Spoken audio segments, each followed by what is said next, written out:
안녕하세요. 내 인생의 썰 채널의 주인장 산수공우전입니다. 오늘 사연의 주인공은 정말 저도 읽다가 울컥한 사연입니다. 남자던 여자던 사람을 잘 만나야 합니다. 지팔지꼰이라고 자기 팔자, 지 팔자, 자기가 꼬이게, 지가 꼬이게 한다는 말입니다.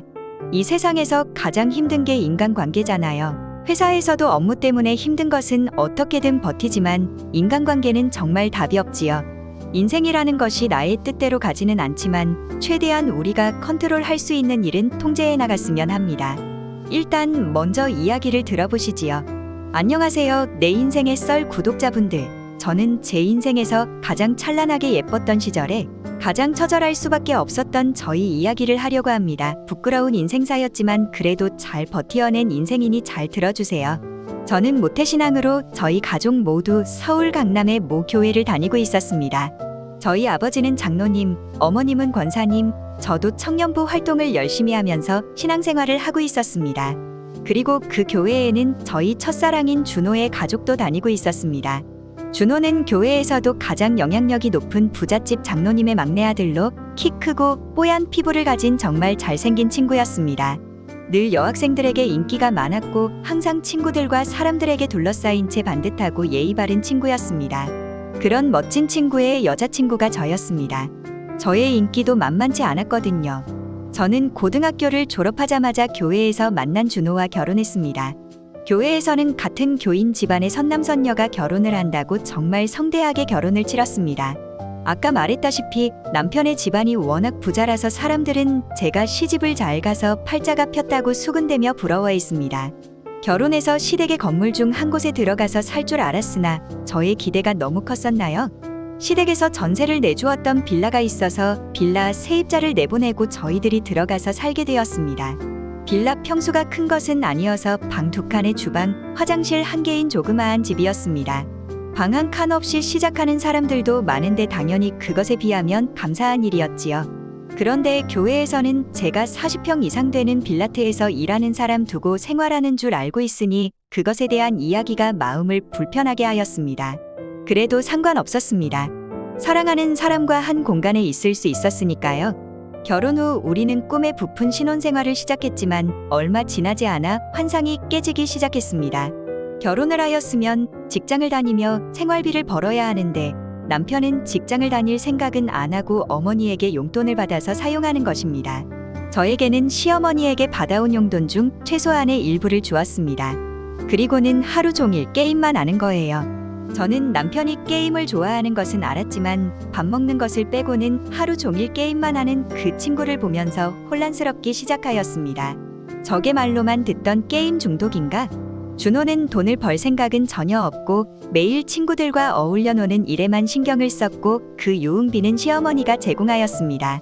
밤늦게까지 돌아오지 않기 일쑤였고 빈번한 외박에 한 번 들어오면 하루 종일 게임만 하고 그러다가 덜컥 저는 임신을 하게 되었고 딸을 낳았습니다. 저는 홀로 집안일을 하며 어린 딸을 돌봐야 했습니다.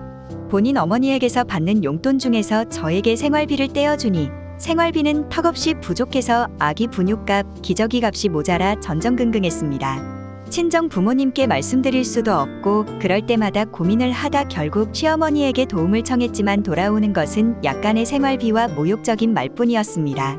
내 아들 같은 사람 만나 감사한 줄 알아야지 무슨 우유값이랑 생활비가 이렇게 많이 드냐며 아껴 쓰라며 타박하기가 일쑤였습니다.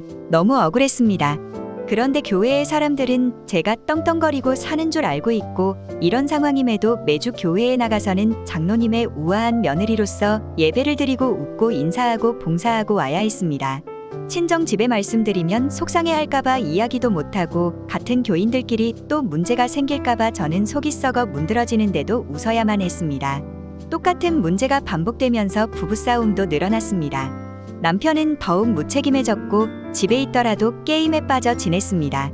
게임 속에서의 승부가 그의 전부인 것처럼 보였고 조금이라도 방해가 되면 폭력적으로 변했습니다. 뭐 하는 거야? 지금 중요한 타임인데 너 때문에 죽었잖아? 캐릭터가 죽었습니다. 그날 제가 죽을 뻔했습니다. 그는 소리를 지르며 컨트롤러를 내던졌습니다. 저는 두려움에 떨며 아이를 안고 방으로 도망쳤습니다. 어느 날은 밤늦게까지 술을 마시고 들어와 저에게 고함을 지르며 발광을 하기 시작했습니다. 그는 자신의 자유가 없어진 것이 저희 탓이라며 저에게 화풀이하며 때로는 물건을 집어던지기도 했습니다. 너 때문에 내 인생이 꼬였어. 그는 맥주병을 벽에 던지며 소리쳤습니다. 저는 딸을 안고 떨면서 그저 그의 분노가 지나가기를 기다렸습니다. 무엇이 남편의 인생을 망가뜨린 것인가요? 용돈 받고 부잣집 도련님으로 편안하게 게임하면서 살았으면 되는데 결혼을 해서 애를 낳아 기저귀값, 분유값 좀 달라고 한 것이 잘못이었을까요? 저는 그 친구의 무엇을 보고 혼이 나가서 결혼을 한 것일까요? 인생이 꼬인 것은 나인 것 같은데 점점 위축되어가는 저희 모습이 너무나도 싫어지기 시작하였습니다. 그러나 제 딸아이가 있기에 정신줄을 잡고 버티어 나갔습니다.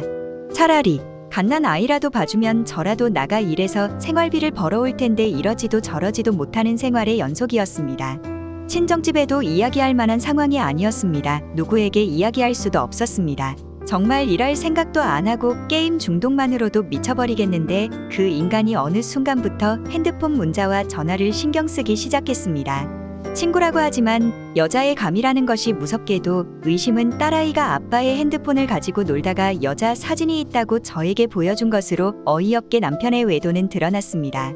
엄청난 충격으로 어떻게 네가 나에게 이럴 수 있냐며 울부짖으며 소리를 질렀으나 남편은 아무 사이도 아니라고 우기기 시작합니다.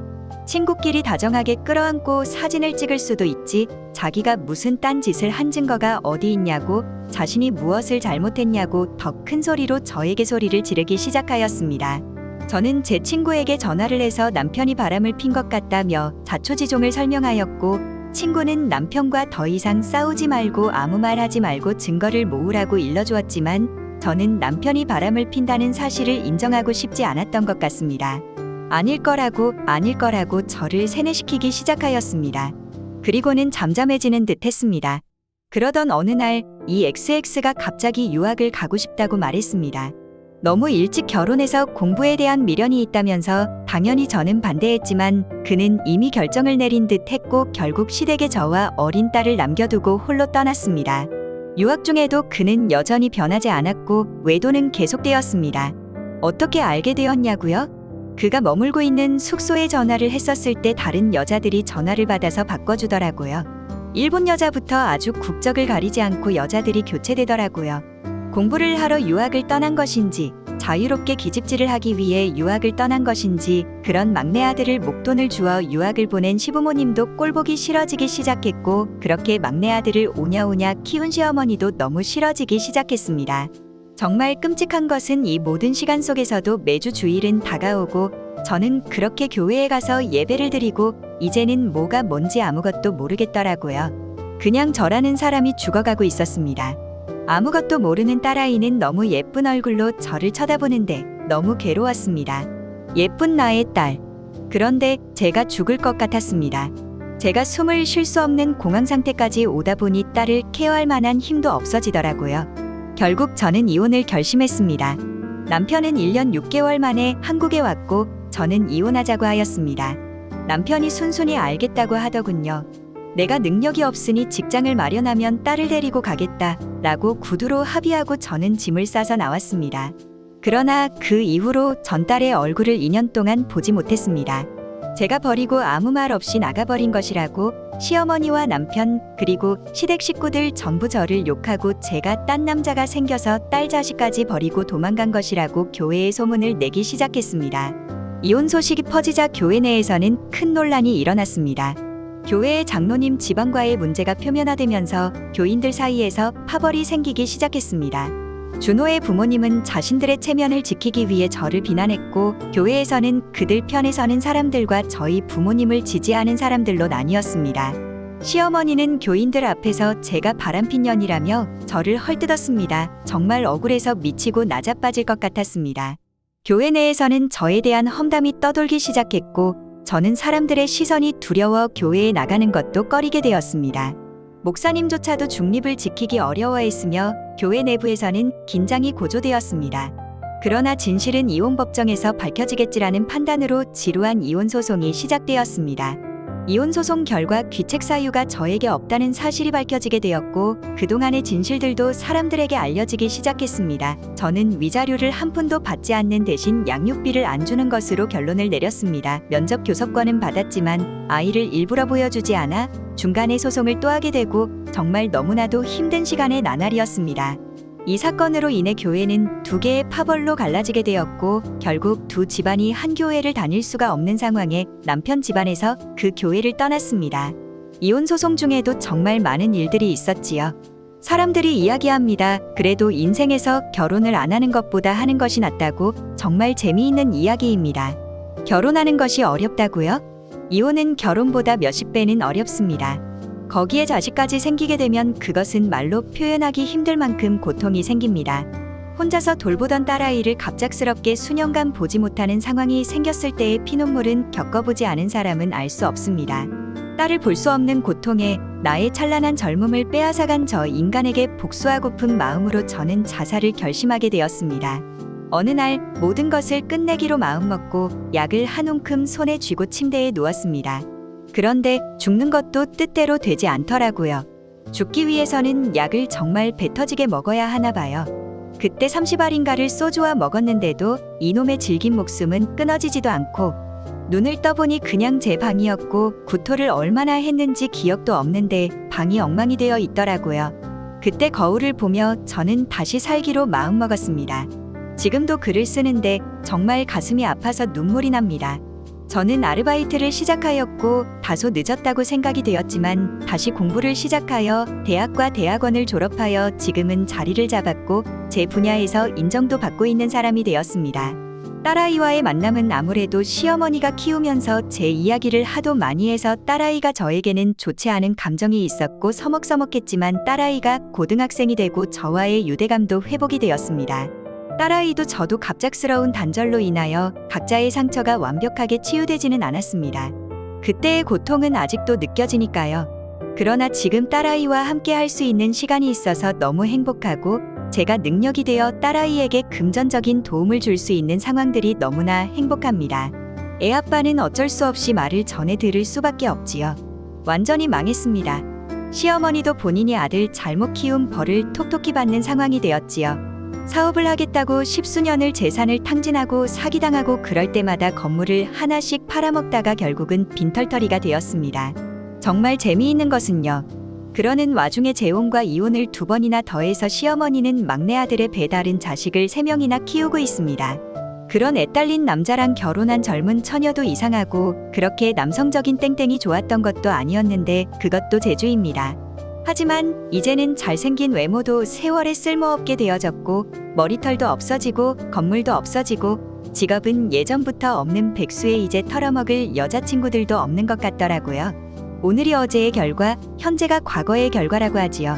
기저귀 값도 애 분유 값도 없어서 눈물을 삼키던 그 시절이 아직도 생생히 몸에 각인되어 있는데 이 정신 나간 남자는 최근에 딸아이를 통해 돈을 빌려달라고 하지 않나. 정말 답도 없는 인간이지만 저는 애 아빠라서 그가 잘 되었으면 합니다. 물론 돈을 빌려주지는 않았습니다. 그럴 사이는 아닌 것 같고요.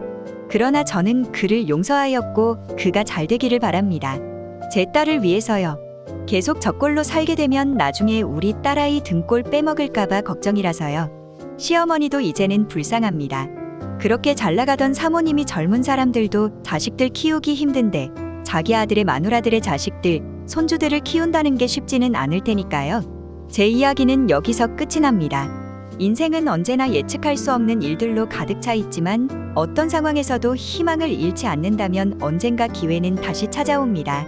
저는 좌절 속에서도 삶을 포기하려 했지만 포기하지 않았고 결국 새로운 삶을 시작할 수 있었습니다. 여러분도 힘든 순간을 겪고 있다면 포기하지 말고 꿈을 향해 나아가세요. 기회는 반드시 올 것입니다. 죽지 마세요. 꼭 버티세요. 하늘은 스스로 돕는 자를 반드시 돕습니다. 제가 경험했으니까요. 힘내세요, 여러분. 감사합니다. 정말 처절한 실화사연입니다. 아, 정말 인간들이 왜 이럴까요? 너무 화가 납니다. 이렇게 무책임할 수가 있을까요? 오늘 이런 가슴 아픈 사연을 보내주신 이 선생님께 정말 감사의 말씀드리고 선생님이 버티셨으니까 지금의 위치에도 있을 수 있는 것이 아닐까요? 정말 가슴 깊이 존경합니다. 이제 앞으로 좋은 일만 있으실 겁니다. 이 사연을 듣고 계시는 모든 분들에게도 좋은 일만, 행복한 일만 생기기를 정말 간절히 기도합니다.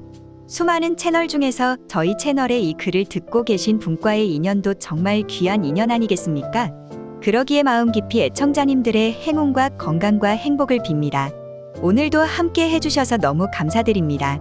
저는 주인장 산수공우전이었습니다. 많은 사연 부탁드립니다. 감사합니다.